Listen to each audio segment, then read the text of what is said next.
আরে বাচ্চারা, এই যে দেখো, এটা হলো ভূতেদের ডাক্তার এমবিবিএস রাক্ষসনী। আর আমাদের এই ভূতের স্কুলের মধ্যে একজন মানুষ ঢুকে গেছে, আর এই ডাক্তারই তাকে খুঁজে বের করবে। আরে ওই মানুষটাকে আমি যদি ওকে খুঁজে পাই না, তাহলে ওকে মেরে ও রক্ত খামু। আরে ওই মানুষটা তো আমি নিজেই, কিন্তু ওই ভূতের ডাক্তার যদি আমাকে খুঁজে পায়, তাহলে তো আমাকে মেরে ভূত বানিয়ে দিবে। আরে ডাক্তার পেটনি যান, ঠিক আছে, আমি এক্ষুনি খুঁজে বের করছি। আবে তুই দাঁড়া।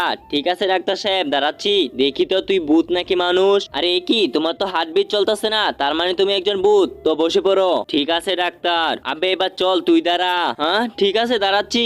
আবে তোকে তো আমার মানুষের মতো মনে হচ্ছে, যেটা ভেবেছি। তোর তো হার্টবিট চলতেছে, তার মানে তুই মানুষ। হ্যাঁ কি তুই মানুষ? আর এই সেই মানুষ? হ্যাঁ আর তুই মানুষ, তোকে আমি মেরে ভূত বানিয়ে দেবো। হ্যাঁ না না না না, আমি ভূত হতে চাই না। তুমি যদি এই জায়গাটাকে ভালোবেসে থাকো আর জীবনে একবার হলো এই জায়গায় যেতে চাও, তাহলে অবশ্যই